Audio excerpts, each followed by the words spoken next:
Yeah, umukobwa.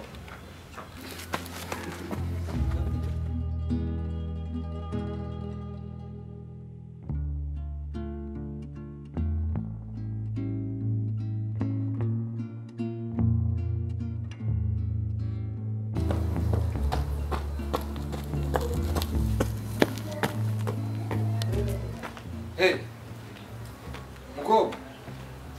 Hello?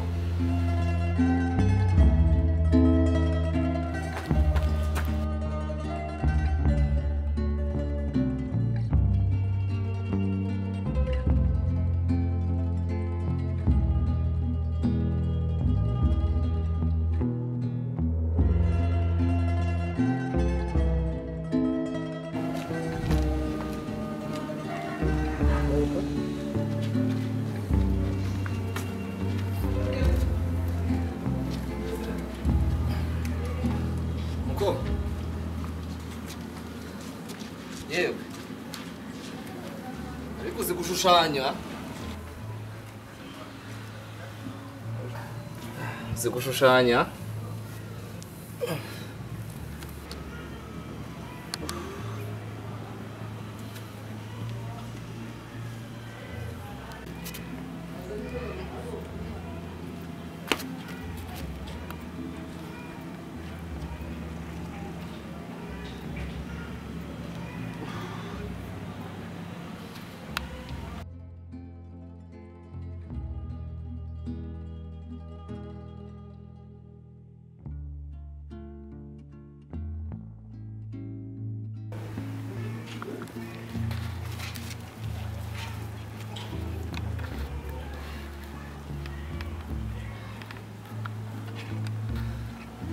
kwa mukobwa.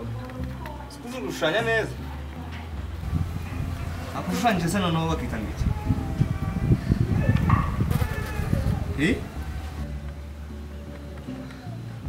Ha.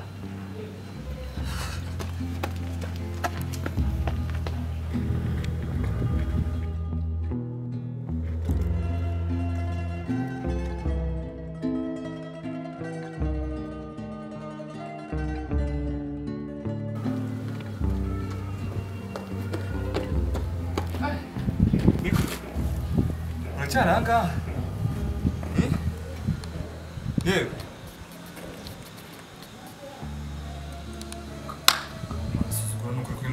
Ubigenda kubwiriye nagusurije wanciye amazi gusa urabona uri igiki kurya umuntu yagusuza ntumwikirize. Ukuntu kaba kigwenetse kanze gusuhuza abantu. Abakobwa b'iki gihe rero munanasuzugura. Muzi neza ko umuntu abashuza bamushaka yuko muzi ko bagiye kubatereta, muzi ko ari ikindi abakeneyeho. None umuntu yagusuza gusa ngo umuntu yakomereza yitambuke uretse kumusuzugura. Ukuntu we yasuzuguye no wanciye amazi rero ubwo naho usura igitangaza ku buryo muri ikariso yose waca umuntu amazi. Abantu umuntu aratambuka umuntu yagusuza n'ikinyabupfura ugashaka kwigira wadanje wigira umuntu wahaye. Ubundi ntago abakobwa nkayo mwagakwiye kuba muri iki gihugu kirangwa n'umuco. Umuntu araza kugusuza ukigira wadanje wahaye. Ugusuze neza yuko umuntu ambasha kugutereta. Yego ndakubwira ngo mu bwambere mubonye wose wumvisha ko rugambere mubonye kugira ngo rero ngiye kugutereta. Ntago nagutereta mba nje kugusuza gusa. Nta kindi. Nta ukuntu uba wigweneza usuzugura umuntu. Gusa ibyo ni ibiki. Gusuzugura ubuze usuzugura umuntu kuburyo umuntu yakusuza none amuhana akabo. Usuzugura gusa. Usuzugura ibyo ni ibiki uri gushushanyisha. Wagira ngo rero urashushanya yagira ngo uri umuntu muzima urushushanya tutete twiza. Yagira ngo uri umuntu muzima kundi ufite mukushi ku mutima. Utafanda n'ikiganza ngusuze mugenzi wawe. Muzi ko ngushuje ndanuka se cyangwa ndanduye. Ndanduyera. Hari imyanda ubona mu ntoki zanjye. Wigira uwahaye udasuza n'umuntu. Gusa urubahe cyanyereka n'umubyeyi wakubyaye. Nta muco yakwigishije. Ubundi ababyeyi b'iki gihugu bigisha umuco. Nta muco ugira wa mukobwa we. Wakubona uri mwiza gusa n'ukuntu unakeye yagira ngo ufite imico.